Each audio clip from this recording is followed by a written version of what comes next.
sehingga beliau tahu caranya untuk menggerus citra Jokowi dan Gibran untuk mencegah terbitnya matahari kembar dalam pemerintahannya.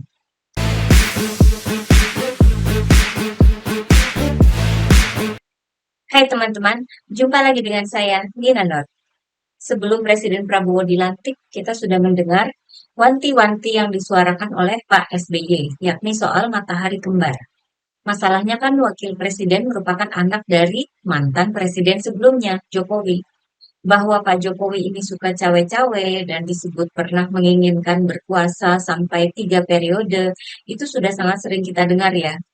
Oleh sebab itu, sejak awal Pak SBY yang dekat dengan Pak Prabowo sudah menyentil soal matahari kembar ini.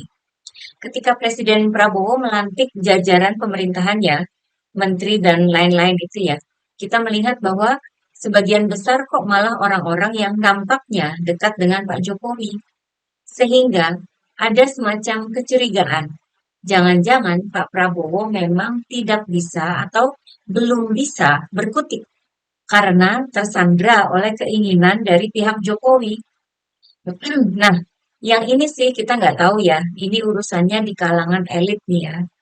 Namun ada pula pendapat yang sangat menarik dari seorang netizen ya, bahwa orang-orang dari kabinet Presiden Jokowi yang diangkat lagi oleh Presiden Prabowo itu sebenarnya diminta mempertanggungjawabkan pekerjaannya dulu di era Presiden Jokowi. Jadi mereka justru dipilih untuk membereskan pekerjaan mereka sendiri yang kacau di era Jokowi, agar mereka tidak cuci tangan. Saya kira pendapat ini cukup masuk akal ya, agar transisi pemerintahan berjalan lancar dan mereka dikasih kesempatan untuk memperbaiki kinerjanya sendiri. Kalau memang nanti jelek kan tinggal dipecat aja sama Pak Prabowo kan. Toh arahan dari Presiden Prabowo dalam sidang kabinet perdana kan sudah sangat jelas ya. Kata Pak Prabowo, tidak ada orang di sini yang kebal, yang tidak patuh, tidak bekerja keras untuk bangsa dan rakyat, dicopot aja. Oke ya, itu urusan pekerjaan yang memang bisa diukur kinerja dan hasilnya. Namun tetap saja Pak Prabowo ini diberi peringatan oleh pengamat politik soal banyaknya loyalis Jokowi di dalam kabinet beliau itu. Misalnya, ketika ada insiden yang melibatkan Bahlil Lahadalia, Menteri ISDM, dalam rapat perdana kabinet Presiden Prabowo waktu itu. Jadi Bahlil ini ketika bersalaman dengan Pak Prabowo, biasa aja. Namun ketika bersalaman dengan Gibran, Bahlil sampai menunduk hampir mencium tangan Gibran. Kita lihat dulu video singkatnya ya.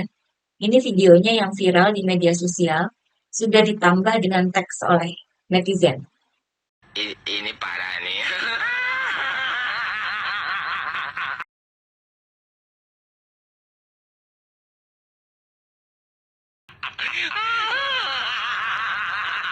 Ini parah nih.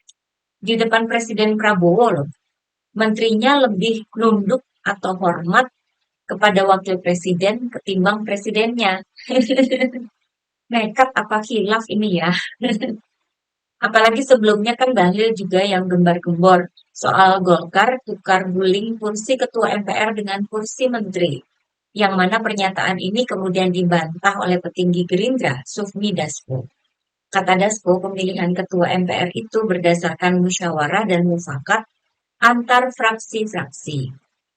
Lalu dilanjut dengan insiden nyaris cium tangan Gibran itu. Ya udah, sekalian dong Gibran dan Pak Jokowi masuk Golkar aja daripada kayak sembunyi-sembunyi gini ya di depan Pak Prabowo lagi. Seandainya wakil presidennya itu kayak Kiai Haji Ma'ruf Amin dulu ya, mungkin kita masih bisa paham. Jika ada menteri yang bersalaman sampai mencium tangan beliau, kan ulama besar dan sudah berumur, lebih tua daripada Pak Prabowo. Jadi saya kira mungkin Pak Prabowo pun juga mengerti lah ya, adab ya. Walaupun kurang pas, tapi masih aman ya. Nah ini presidennya jauh lebih berumur, lebih senior, malah yang disalami biasa. Wakil presidennya yang lebih muda dari presiden, bahkan juga lebih muda dari Bahlil, Dia malah mau cium tangan. Soal matahari kembar menjadi sangat relevan ya ketika kita bicara soal insiden Bahlil ini. Ditambah dengan pencitraan yang digeber oleh si wakil presiden sendiri, Gibran. Sudah belusukan meninjau-ninjau proyek besar. Itu loh yang kemarin bikin rame, karena ditanya wartawan, malah dia oper mic ke wakil menteri. Mau belusukan pencitraan, tapi dirinya sendiri secara kapasitas memang belum siap ya. Ya, jadi gini kan, menuai cibiran. Nah, Gibran ini selesai acara retreat Kabinet Presiden Prabowo di Akmil Magelang. Gibran ini kan pulang duluan. Kirain mau ngapain ya? Ternyata dia sempet-sempetin belusukan di Magelang. Katanya menyapa rakyat. Menyapa rakyat ya barengan dong sama presidennya. Masa wakil presiden menyapa rakyat sendiri? Padahal jaraknya kan dekat sama lokasi Presiden Prabowo. Ketahuan banget ya pencitraannya. Sehingga Gibran ini sampai disebut oleh netizen mencuri start kampanye buat Pilpres 2029. Kelihatan banget soalnya ya. Padahal baru juga seminggu dilantik jadi wakil presiden. Udah kayak sok sibuk aja. Kementerian aja kan masih berbenah ya. Masih menyelesaikan soal administrasi. Baru juga bikin acara pembekalan. Dianya udah pencitraan kemana-mana. Apa dia ini nggak malu ya sama Pak Prabowo? Kan habis belusukan ketemu lagi sama Pak Prabowo. Kita kan jadi bertanya-tanya ya, apakah ada yang tersandra dari Pak Prabowo ini? Sehingga beliau terpaksa membiarkan Gibran itu keluyuran pencitraan tanpa bisa mencegahnya. Itu pertanyaan besar kita ya. Kalau sampai benar, maka yang dirugikan adalah rakyat ini. Karena pemimpinnya, presidennya, dikelilingi oleh orang-orang yang punya agenda atau kepentingan politik sendiri, yang sifatnya pribadi, bukan buat kepentingan rakyat. Nggak boleh nih kayak gini ya. Pak Prabowo harusnya kan mengemban tugasnya sebagai presiden dengan visi dan misinya sendiri, bukan sebagai presiden boneka. Semoga saja hanya jangan-jangan ya. Namun Pak Prabowo menyikapi kemunculan kondisi matahari kembar ini dengan gaya politik yang cantik ya, membuktikan bahwa beliau ini memang seorang politisi senior yang sudah mempelajari lawan-lawan politiknya. Bagaimanapun, awalnya kan Pak Jokowi itu merupakan lawan politik Pak Prabowo. Saya kira selama bergabung dalam pemerintahan Jokowi, Pak Prabowo sudah mempelajari situasi dan kondisinya, serta sifat dan sikapnya, sehingga beliau tahu caranya untuk menggerus citra Jokowi dan Gibran untuk mencegah terbitnya matahari kembar dalam pemerintahannya. Sebenarnya acara retreat Kabinet Prabowo di Akmil Magelang itu juga termasuk ya, sudah dibahas oleh Mas Alif dalam beberapa videonya, bahwa Pak Prabowo bikin gebrakan sehingga menjadi perhatian media, sehingga mengalahkan berita-berita pencitraan Gibran. Kemudian, ada satu lagi tentang acara retreat itu yang baru dibuka faktanya oleh pihak istana setelah acaranya selesai. Bahwa acara di Akmil Magelang itu ternyata biayanya menggunakan uang pribadi Presiden Prabowo. Kalau saya lihat-lihat di media sosial itu kan banyak para netizen yang mengomentari ya, kok tendanya mewah, banyak fasilitas, bukan sekedar tenda. Jadi ngapain katanya jauh-jauh bikin acara di Magelang? Pak Prabowo ini mainnya cantik ya, nggak disebut duluan soal sumber dananya, dibiarkan saja memancing berbagai komentar, jadi rame. Baru setelah acaranya selesai, diungkap bahwa itu pakai uang pribadi Pak Prabowo. Penggunaan dana pribadi ini sangat kontras dengan apa yang diberitakan tentang Pak Jokowi menjelang lengser waktu itu. Bahwa ada operasi besar-besaran untuk memoles citra Pak Jokowi yang menelan biaya miliaran rupiah. Ini kita dengar dari media Tempo ya, yang kemudian juga dipaparkan oleh media lain, BBC News Indonesia. Yang akhirnya diakui sendiri oleh Menkominfo waktu itu, Budi Ari, bahwa ada pengerahan anak buahnya di kementerian untuk memoles citra Pak Jokowi menjelang lengser. Kalau bicara kementerian, ya pastinya duit rakyat dong ya. Belum lagi di kementerian lainnya seperti Kementerian BUMN. Sehingga menuai kritik dari publik ya. Pak Jokowi bagi-bagi bansos itu kan juga dari duit rakyat kan. Kalau kemudian ada dampaknya ke politik, berarti kan memakai uang rakyat buat kepentingan politik kan? Ya nggak sih? Oleh sebab itu, ketika terungkap bahwa Presiden Prabowo justru memakai uang pribadi untuk acara retreat kabinetnya, siapa yang menang citranya? Ya Pak Prabowo dong, karena tidak memakai uang rakyat. Padahal sebenarnya kan buat kepentingan rakyat ya, agar kerjasama dalam kabinet lebih solid. Dampaknya kan ke kinerja pemerintahan.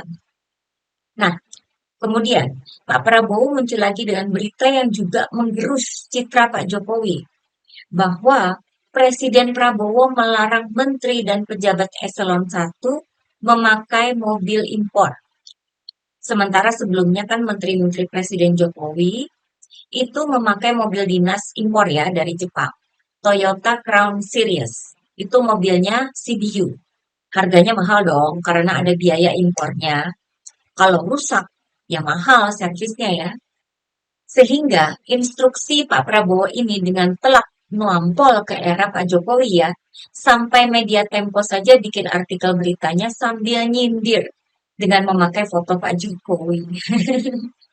Itu kan Pak Jokowi ya naik mobil Maung Pindad ketika menuju Bandara Halim, tanggal 20 Oktober lalu. Soal impor kan memang menjadi banyak kritik dalam pemerintahan Jokowi ya, misalnya terkait impor beras dan lain sebagainya. Sehingga ketika Prabowo bilang nggak boleh impor, bagaikan nabok Pak Jokowi ya. Apalagi ditambah data satu ini nih, bahwa negara akan hemat sampai 109 miliar rupiah kalau semua mobil dinas menteri dan wakil menteri diganti dengan mobil maung produksi Pindad. Menambah rusak citra Pak Jokowi dong ya. Penggunaan mobil maung dari Pindad ini juga mengingatkan berbagai pihak dengan mobil SMK yang dulu sempat digembar-gemborkan oleh Pak Jokowi. Mobil SMK ini timbul tenggelam, tergantung situasi politik kayaknya ya. Ada berita mobil SMK ini ikut dalam pameran mobil IIMS 2023. Setelah lama nggak kedengeran, katanya sih terimbas pandemi waktu itu. Jadi stop berproduksi dalam waktu lama. Namun pihak produsen SMK meminta agar tidak dihubungkan lagi dengan Jokowi karena mereka murni berbisnis katanya. Ya tetap saja ya, jadi pertanyaan kalau dibandingkan dengan inisiatif Presiden Prabowo terhadap mobil produksi Pindad. Mengapa Presiden Jokowi tidak mengambil mobil SMK jadi mobil dinas para menteri? Artinya, kembali citra Pak Jokowi tergerus gara-gara perbandingan antara mobil SMK dan Maung ini ya. Oh iya, untuk mobil para menteri, Maung yang digunakan tidak pakai anti peluru ya. Itu bedanya dengan yang dipakai oleh Presiden. PT Pindad sendiri sudah mampu memproduksi maung sebanyak 600 sampai 1000 unit dalam satu bulan, sehingga dipastikan akan bisa menghandle pesanan dari pemerintah ya. Kita apresiasi kebijakan ini ya. Bagus kan?